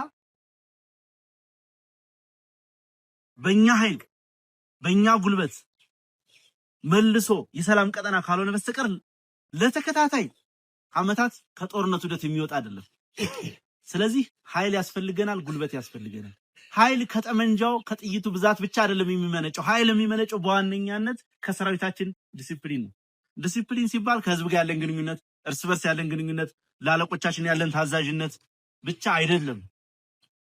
የሚሰጠንን ተልዕኮ የመፈጸም አቅማችን፣ ጽናታችን፣ ረሃብን፣ ጥምን የመቋቋም ክህሎታችንን ጭምር ይጨምራል። ያ ትልቁ ሀብታችን የምንፈልገው ደረጃ እስክንደርስ ድረስ በዚህ ጉዳይ እንድትጸኑ አደራ ማለት ፈልጋለሁ። ዛሬ ግዙፍ አርሚ ገንብተናል። ማሰልጠን ማደራጀት ተችሏል። በነገራችን ላይ ስልጠናን እንደው ኃይል ከመገንባት አንፃር ብቻ እንዳታዩት። የምናሰለጥነው ኃይል ነገ የሀገር መከላከያ የሚሆን ነገ የሀገር ዘብ የሚሆን ነገ የምናስበውን ቀጠና የሚቆጣጠር ነው። እሱ ብቻ አይደለም። ለ6 ወር ለ7 ወራት አሰልጥነን አስመርቀን ጠመንጃ አስታጥቀን ስምሪት የምንሰጥበት ቀጠና የተቆጣጠርን መሆኑን ጭምር ለዓለም የምናሳይበት ነው። አንዳንዶቹ ዝም ብሎ ተራ ሸማቂ አድርገው ያስቡናል። እንደዛ እንዳልሆነ ለዓለም ጭምር የምናሳይበት። ዩኒፎርሙ የራሱ ትርጉም አለው። ቦሌቱ የራሱ ትርጉም አለው። የምናሳየው ካታዎች የራሳቸው ትርጉም አላቸው። ሚዲያ ላይ በርካታ የኢትዮጵያ ሕዝብ ከፍተኛ ስጋት ውስጥ ነው ያለው። የመዋጥ የመወረር የመጥፋት አደጋ ይደርስብኛል ብሎ ከፍተኛ ስጋት ውስጥ በተስፋ ይጠብቀናል። በተስፋ የምሬን ነው የምነግራችሁ። በተለያየ መንገድ ፋኖ መቼ ነው የሚያሸንፈው፣ ይሄ ትግል መቼ ነው የሚጠናቀቀው ብሎ በጉጉት የሚጠብቀናል። ለዛ ሁሉ ተስፋ መሆናችንን ጽናት ያለን መሆናችንን በእርግጥም ግዙፍ አርሚ እየገነባ መሆናችን የምናሳይበት ስለሆነ እሱ ተጠናክሮ መቀጠል አለበት። በዚህ ረገድ እናንተ በተለይ አፋር ኮስተር ብርጌድ ዛሬ የደረሰበት ደረጃ የደረሰው እናንተ መንገር ለቀባሪ ማርዳት ነው ብዬ አስባለሁ። አሁን ጠላት ተፍረክርኳል። እንደገና መልሶ ሳይደራጅ የምንመታበት ጊዜ ላይ ነው ያለነው። ለዛ ዝግጅት ያስፈልገናል። ምንድነው ያለው በላይ ዘለቀ ኃይለ ሥላሴን ሲቀበል ባንዲራው የዘለቀ ልጅ በአንድ አራጋቢ እድሜው ሳይደረጅ ነው ያለው አይደል? ባንዲራው የዘለቀ ልጅ ሰላቶ ገዳይ ጦሩ ሳይደረጅ እንደገና ሳይዘጋጅ እንደገና ሌላ መስመር ሳይዝ የምንታገልበት ጊዜ ላይ ነን ያለው። በሚገባ ነው የተፈረከረከው። በሚገባ ሰሞኑን ኃይል እያቀያየረ ነው። እዚህ አካባቢ የነበሩ ኮሮችን ወደ ወሎ፣ ወደዛ የነበሩትን ወደዚህ ባህር ዳር የነበረውን ወደ ሆነ ቦታ ሽፍት እያደረገ ነው። እመኑኝ፣ የሚዘርፍ ሰራዊት ወገኑ ላይ የሚተኩስ ሰራዊት በተአምር ያሸንፍ። በዓለም ታሪክ አሸንፎ ማያውቅ የእናቱን መቀነት የሚፈታ ወታደር ገበሬ የሚረሽን ጦር በምንም ተአምር አይደለም። እንዲህ አይነት ግዙፍ ሰራዊት ገንብተን ጥቂቱንንም አያሸንፈን። አሁን የቀረው የኛ የቤት ስራ በፍጥነት ማሸነፍ። ልክ ማዕበል ላይ እንዳለን ጀልባችን ማዕበል ላይ እንዳላስበን ወደ ኋላም ሳንል ወደ ጎንም ሳንል ሳንቆምም በፍጥነት የምንቀስፍበት ዘመን ላይ ነው የምንገኘው። ይሄ ፍጥነቱ በጣም ብዙ አድቫንቴጆች አሉት። እንዳነሳሁት በአንድ በኩል ጠላት ሳይደረጅ የምንደርስበት ጊዜ ነው። በሌላ በኩል የምንከፍለው መስዋዕትነት በጣም በብዙ የምናሳጥርበት፣ ወደፊት ልንከፍላቸው የምንችላቸውን መስዋዕትነቶች ጭምር የሚያስቀር ቀላል አይደለም። ህዝባችን እየከፈለ ያለው ዋጋ ትግል ስለሆነ ትግሉም ቅዱስ ትግል ስለሆነ ዓላማውም ትልቅና ግዙፍ ስለሆነ እየተቋቋምን ነው እንጂ በምትንቀሳቀሱበት ሁሉ ታያላችሁ። እናቶቻችን ማቅ ለብሰው ነው ያሉት። ልጆቻቸውን ቀብረዋል፣ ባሎቻቸውን ቀብረዋል። ጥቁር ለብሰው ኮት ለብሰው ነጠላ ዘቅዝቀው ስታዩ የሚሰማን ስሜት አለ እንደ ወገን። እነዛ በርቀት ትግሉን የህዝብ ትግል ነውና እኛ ምን መራዋለን እናንተም ትመሩታላችሁ ብለው የሚያፈዙት ሳይሆን እኛ እየኖር ነው ያለ ነው የሚሰማን ስሜት አለ። ያ ማብቃት አለበት። የሆነ ዘመን ላይ ማብቃት አለበት። አንዳንዱ ኤክስፔክቴሽን ክራይሲሱን እሱን አትስሙ። እንዴት 2 ዓመት ሙሉ ይላል የሆነ ኳስ ጨዋታ የሚመስለው እሱ አይደለም። እንደዛ ለሚሉት ማለት አይደለም። ነገር ግን አሁን በቂ ፖቴንሻል አለ። እውነት ለመናገር በተደጋጋሚ ስለበላይ ዘለቀ ይነገራል። እርግጠኛ ነኝ ከግማሽ በላይ የምትሆኑት የሱን የመጨረሻውን እድሜ ትደርሳላችሁ። ግማሽ እንኳን ማጋነን ይሆናል። 1/4ኛ የምትሆኑት ማለት ነው። በ30ዎቹ እድሜው ነው በላይ ያን ሁሉ ታሪክ የሰራው። ከያዎቹ መጨረሻ እስከ 30ዎቹ መጀመሪያ ባለው እድሜ ውስጥ ነው ያ ታሪክ የተሰራው። ስለዚህ በቂ ነን፣ በቂ አቅም አለ፣ በቂ አቅም። ብዙ የተማረ ሰው አለ፣ ብዙ ወታደራዊ ስልጠና የወሰደ ሰው አለ። ቅንጅቱ ካለ፣ መደማመጡ ካለ፣ ቅንነቱ ካለ ማድረግ እንችላለን። እንደምንችልም በተግባር አየን። ቀላል አይደለም።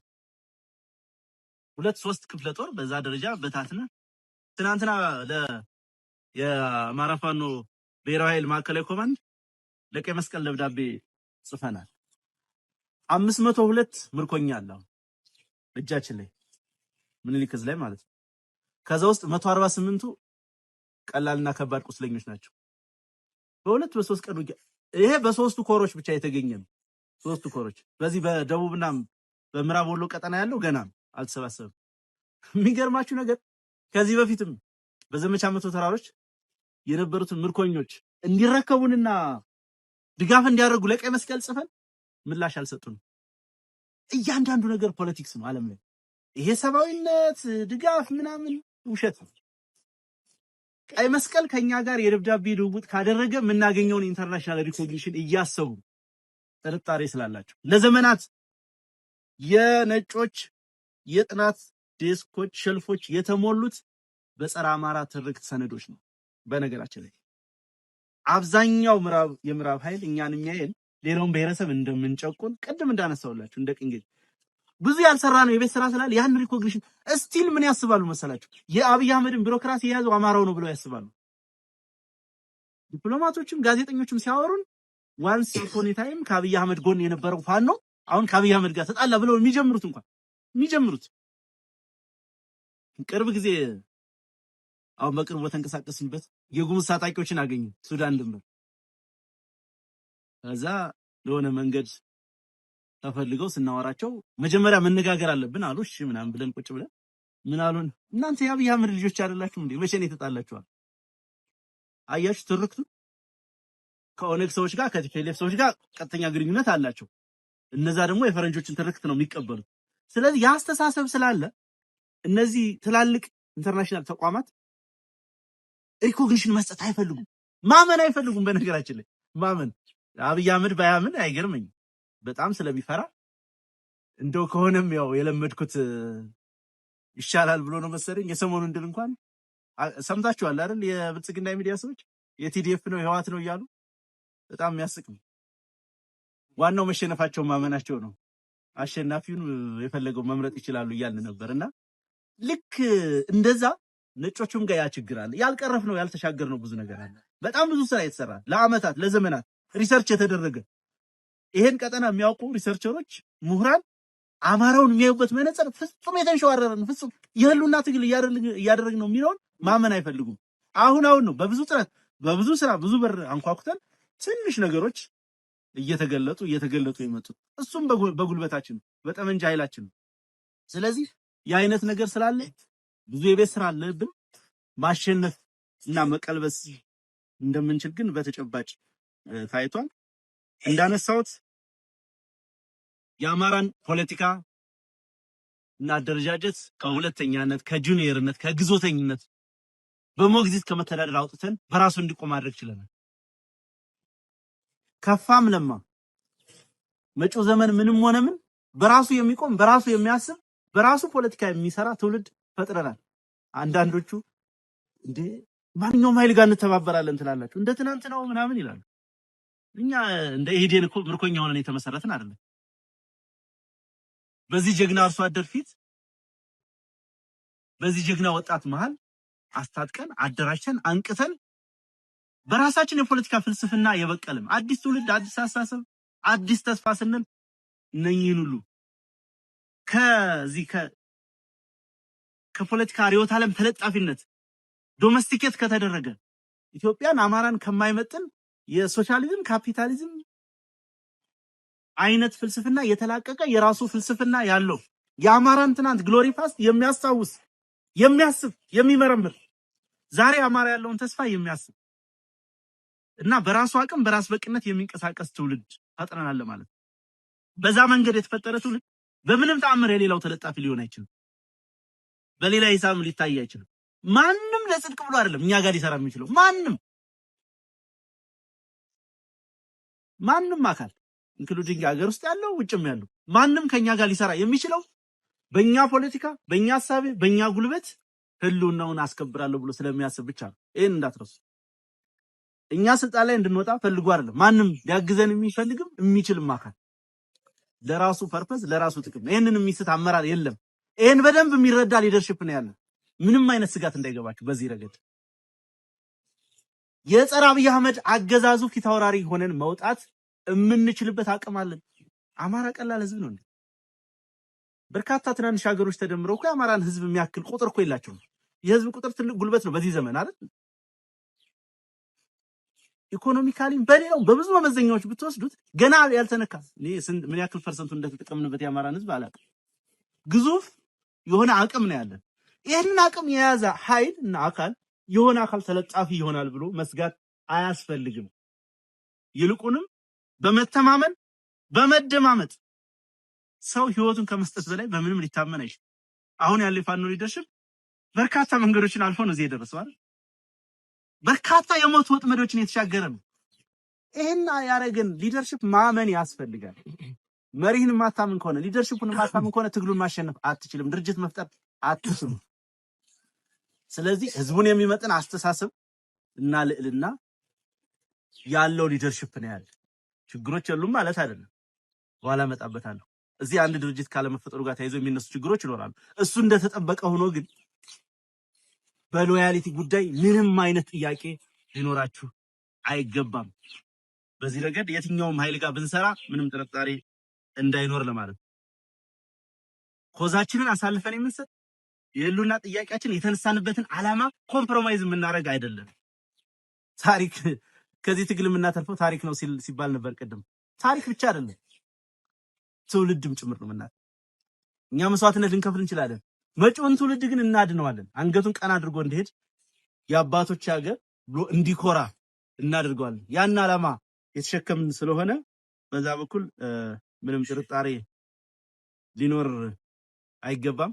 ፋኖ አንድ ወጥ ድርጅት እንዲኖረው፣ በድርጅት እንዲመራ፣ መዋቅር እንዲኖረው፣ ሊቀመንበር፣ ዘመቻ አዛዥ ምናምን የሚባሉት እና ስራ አስፈጻሚ የሚባለው አወቃቀር እንዲኖረው የመጀመሪያውን ፈርቀዳጅ ስራ የሰራ ነው የአማራ ህዝብ ኃይልን ስንመሰረት ነው ከማንም በፊት። ከዛ በአቻነት እና በተመሳሳይ ወቅት የሚነሳው የምስራቅ አማራ ፋኖ አደረጃጀት ነው። ማንም ግን በአደረጃጀት ቅርጽ እና የፖለቲካ ዓላማን የተሸከመ ኃይል በመገንባት በፋኖ የትግል ታሪክ ውስጥ ከኛ የሚወዳደር የለም። ይሄ ሲባል ቀደም ሲል በፋኖነት ሰርቫይቭ አድርገው የቆዩትን ነሻለቃ መሳፍንትን ጨምሮ ዲናይ ለማድረግ አይደል። ፕራውድ የምናደርግባቸው እርሾውን ያተረፉ በብዙ መከራ ውስጥ ብቻቸውን የኖሩ ታላላቆቻችን አሉ። በጣም ብዙ አርበኞች አሉ። ነገር ግን ይሄን ቅርጽ እንዲይዝ የፖለቲካ ዓላማ እንዲሸከም ፖለቲካ መር የትጥቅ ትግል እንደሚያስፈልገን አምነን የጀመር ከጥቂት ዓመታት በፊት ነው። ከዛን ጊዜ ጀምሮ ፋኖ አንድ ወጥ መዋቅር እንዲኖረው በርካታ ስራዎች ተሰራ ቆይቷል። በርካታ ስራዎች ተሰርተዋል። እንግዲህ ብዙ አንዳንዱ ጊዜው ባለመፍቀዱ፣ አንዳንዱ ደግሞ በራሱ የትግሉ ባህሪ እንግዲህ ምርጫ ቦርድ የሆነ ፔቲሽን ሰብስበ ተመዝግበ የምታመጣው አይደለም። እንደ ፖለቲካ ፓርቲ ስራ ይጠይቃል፣ ኃይል ይጠይቃል፣ ጉልበት ይጠይቃል፣ ህዝብ ማሳመን ይጠይቃል። ሪስክ አለው። ህይወት ነው የምከፍልበት። ብዙም ህይወት ተከፍሎበታል። ያንን ሁሉ ታልፎ ነው እዚህ ደረጃ የተደረሰው። ላለፉት 2 ዓመታትም ያለመታከት በየቀኑ በምላችሁ ሁኔታ አንድ ድርጅት ለመውለድ ጥረት አድርገናል። በቂ ርብርብ አድርገናል። ብዙ ቻሌንጆችንም አልፈናል። አንዳንዱ ጠላታችን ስራዬ ብሎ 100 ሚሊዮኖች በእጅቶ ያበላሽብን ነው። ስራዬ ተብሎ ለምሳሌ ያሉባልታ ዘመቻ የሚያሰራጩት የሚዲያ ስራ የሚሰሩብን ሰዎች ዝም ብለው እንዲህ ስለሚጠሉ ወይ አስረስ የተባለ ሰው ወይ ጥላውን የተባለ ሰው ምስጋና የተባለን ሰው የአይናችን ከለር ስላላማራቸው እንዳይመስላችሁ ፐርሰናሊ ስለሚጠሉን አይደለም፣ ተልኮ ነው። ልክኛ በየቀኑ የአብይ አህመድን ፖለቲካ አፈር እንደምናበላው እነሱም ደግሞ በጠላትነት ተሰልፈው የላካቸውን አካል ለማስደሰት የሚሰሩ ስራ ነው። በዛ ምክንያት ብዙዎቹን የትግሉን ሂደት ያልተገነዘቡ አንዳንዶቹ ዘግይተው የመጡ አንዳንዶቹ በተፈጥሯቸው በትግሉ ባህሪ ምክንያት ከጠላት ከብልጽግና አሰላለፍ ለመውጣት ጊዜ የፈጀባቸው አንዳንዶቹ ደግሞ የአቅም ችግር የገጠማቸው ኤክስፖዠር ኤክስፔሪየንስ ችግር የገጠማቸው መሪዎች ስለነበሩ ይሄም ምክንያት ሆነና አንድ ወጥ አስተሳሰብ በተመሳሳይ ሰዓት ባለመምጣቱ ድርጅት ሳይፈጠር ቆይቷል። ብዙ ሂደቶች አልፈናል።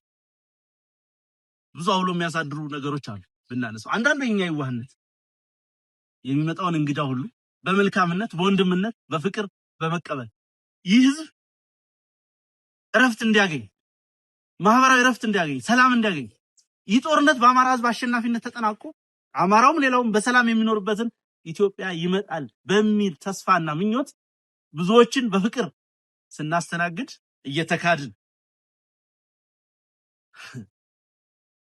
እኛ በራ አንኳኩተን የሰበሰብነውን ወጣት ፋኖ እኛ መከራችን አይተን የገዛነውን የነፍስ ወከፍና የቡድን መሳሪያ ያስታጠቅነውን ኃይል በሀብል በብር ሀብል በጣም በተራ ቁሳቁስ ባሉባልታ አይ ከሌ ቢባል የፋኖ አመራር የምናምን ቢባል ሚኒስትር ዘመድ ነው በሚል አሳፋሪ ወሬ ወደዚህና ወደዚህ ያላጉ አዘግይተውብን ይሄ መታወቅ አለበት። ቀላል የማይባልም ደግሞ ራስን ወይ አንዳንዱ ይገርመኛል ምንም ማለት አለው። ቅድም እንዳነሳውላችሁ ለመሪነት መወዳደርም መመኘትም አስፓየር ማድረግም ነውር አይደለም። ነገር ግን ይሄ ትግል ለመሪነት የምትፎካከርበት አይደለም። ትግሉ ካላሸነፈ ማናችንም የለንም። ትግሉ ካሸነፈ ግን አየለም ይምራው ከበደም ይምራው ማንንም ይምራው የተሻለ ነገር ይኖርናል። እንደ ግለሰብ ባይኖረን እንኳን እንደ ህዝብ የተሻለ ነገር ይኖርናል። ይህን ያለ ማሰብ ያስተሳሰብ ስንኩልነት ራስ ጠልነት ነበር። ምቀኝነት ብለህ ልጠራው የምትችለው ነው። አይ ከኛ አካባቢ ካልሆነማ መሪ ትክክል አይደለም፣ በቃ ከሬ ከሚመራ ይቆይ፣ በቃ ድርጅት መስራት ይቆይ። በህይወት የሚቀልዳለ በዚህ ልክ ነገሩን አቅልሎ ማለት ነው። በየቀኑ ህይወት እየተገበረበት ያለን ትግል በዚህ ልክ ዝቅ አድርጎ የሚያስብ ያንን ሁሉ አስተሳሰብ አንዳንዱ ደግሞ ቅድም እንዳነሳውላችሁ ወይ የሆነ ሃይማኖት ቲም ይይዝና ቅዱስ ሲኖዶሱ ፌዴሬሽን ምክር ቤት እስኪመስል ድረስ የብሔረሰብ የምናምን ውክልና እንትን ውስጥ ሲገባ ትናንት ቤተክርስቲያኗን ሊከፍሉ የነበሩ ሊሰነጥቁ የነበሩ ሰዎች የሆነ ቦታ ሲሰጣቸው እነሱን ያልታገለ በየቦታው የኦርቶዶክስ ምዕመናን መከራቸውን ሲያዩ ያልታገለ አካል የፋኖን ትግል እኔ ነኝ የምመራው ይላል። ምንም ችግር የለም። መሬት ላይ ያለ ሰው ቢመራው ማናችንም ችግር የለብንም። የሆነ ቦታ ቁጭ ብለህ ግን አትችልም። እንዴት ነው አንተ ከረባት አድርገህ የሆነ ፍራሽ ላይ ተኝተህ እኔ ሞራሉን ራሱ ከየት እንደሚያገኙት እኔ ይገርመኛል። እኛ እኮ በዚህ ልክ በየቀጠናው ያለው ፋኖ ሰራዊትና አመራር በጣም እያከበረን በጣም እየወደደን ስምሪት ለመስጠት እንሳቀቃለን። እዚህ ማለት እኔ አሁን እዚህ ከዚህ ጎንደር ደውዬ የሆነ ነገር ይደረግ ለማለት አይ መቼ ያደራጇቸው ልጆች ናቸው ይታዘቡኛል እላለሁ እኮ። እነሱ ግን አሜሪካ ተቀምጠው ካናዳ ተቀምጠው አያፍሩም። የሚገርማቸው እኔ እንደምን እንደሚያስቡ ሁሉ ግራ ይገባኛል። እነዚህም የፈጠሩብን ችግር አለ።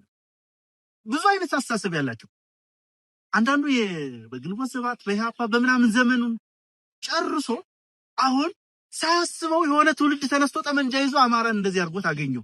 ሳያስበው ከእንቅልፉ ሲነቃ ይሄማ በቃ ህዝቡ ነው እኔ ነኝ የምመራው፣ በቃ ዘመንም ምንም አይመለከተውም ከበደም ምንም አይመለከተውም እኔ ነኝ ይረሳው። ኢግኖር ዲናይ ነው የሚያደርጉት። በንግግራቸው እንኳን በግል በሚኖረን ኮንቨርሴሽን እንኳን እውቅና አይሰጡም። የሚገርማችሁ አይ እናንተ ይሄን ታግላችሁ ይሄን መከራይታችሁ እንደዚህ መጣችሁ ፈጽሞ አይፈልጉም። እንደዛ ባለቤት መሆን አይፈልጉም። የእነዚህ ሰዎችን እጅ የሚቋቋም ትከሻ ጠፍቶ ነው የዘገየው። አንድነቱ ያልመጣው አልፈልግ ተብሎ አይደለም። በጣም ብዙ ጠውረድ አልፈናል። አሁን ጥሩ ደረጃ ላይ ደርሰን የአማራ ፋኖ ብሔራዊ ኃይል ማዕከላዊ ኮማንድ የሚባለው ጊዜያዊ ነው። በቅርቡ የአመራር ምደባ ያደርጋል። ለመንበር ይኖራል፣ ምክትል ይኖራል። ጊዜያዊ አደረጃጀት በውስጡ የምኒልክ እዝ፣ ቴዎድሮስ እዝ፣ በላይ ዘለቀ እዝ፣ እና አሳምነው እዝ ተብሎ ነው የተዋቀረው። እነዚህ እዞች በአራቱ ክፍለ ሀገር ያሉት ናቸው። በተጨማሪ ቪዛ ሞዛል። ስለዚህ 5 እዞች ያለው ግዙፍ የሆነ ሰራዊት። እኔ ሰሞኑን በጣም ነው የምትገረሙት። ጎንደርም ጎጃም ውስጥም ያለው ሰራዊት በወሎ ድል ምክንያት እየተፈጠረበት መነቃቃት ሰው እንዴት ለኦፕሬሽን ለግዳጅ ለመሄድ እንደዛ ሽሚያ ውስጥ ይገባል? በየቦታው ያለው በቃ አስቸገሩ። ብዙ ቦታ ለምን አንሄድም ለምን እንዲህ አናረግም? እና አነሳውኝ ዛሬ በነበረን ውይይት በቃ ራሳችን መታዘብ አለብን። እንዴት ሰራዊቱ በዚህ ልክ ቀና ይሁኑ፣ በዚህ ልክ ጉጉት ነው፣ በዚህ ልክ የማሸነፍ ፍላጎት ነው። ቀደም እንዳነሳውላችሁ ጠላት እንኳን ገና ከዚህ ቦታ ኃይል ተንቀሳቀሰ ከዚህ አባ ኮስትር መጣ ብሎ እስኪናድ ድረስ ያ ሁሉ እኛ ለምንድን ነው ራሳችንን ማናሽን? በዋናነት ችግሩ ያለው እንዳልኳችሁ ከጀርባ ከሚልከው ካስተሳሰብ ድክመት ነው። ዞሮ ዞሮ እሱን ጥሩ ደረጃ ላይ ያደርሰናል። በቅርቡ አፋባ በሙሉ አቅሙ በሙሉ ሞገሱ ይመጣል፣ ይገለጣል። ድርጅት ቱል ነው። ግን አንድ ነገር እንዳትረሱ፣ ድርጅት ግብህን የተነሳህበትን ዓላማ የምታስፈጽምበት መሳሪያ። ድርጅት ተፈጠረ ማለት በራሱ አሸናፊነትን አያሳይ። አንደኛው መሳሪያችን ልክ እንደ ጠመንጃችን አንድ ወጥ ድርጅት መፍጠራችን አንደኛው መሳሪያ ስለሆነ በሱ ብቻ የሚጠናቀቅ አይደለም።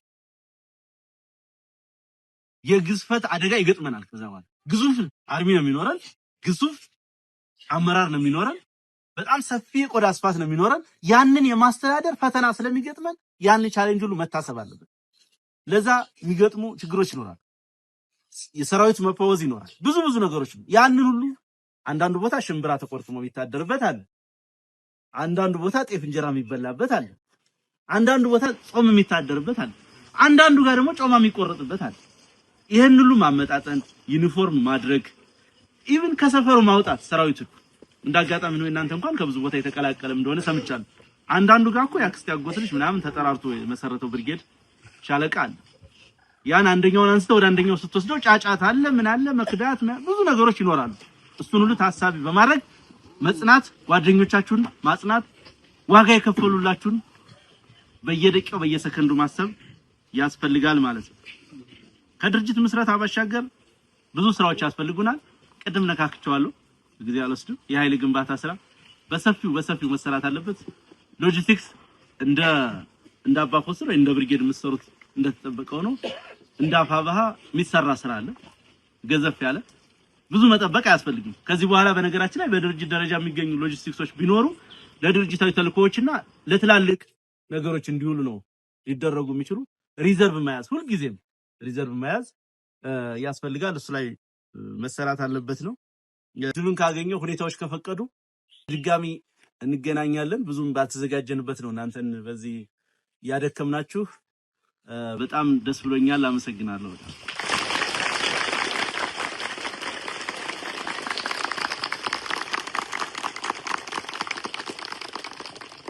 እንግዲህ እስኪ የቅድሙ ኮስትር አለን ወይ? አለን ወይ? ኮስትር አለን ወይ? ወደፊት ወደኋላ ወደፊት ወደኋላ 1 2 3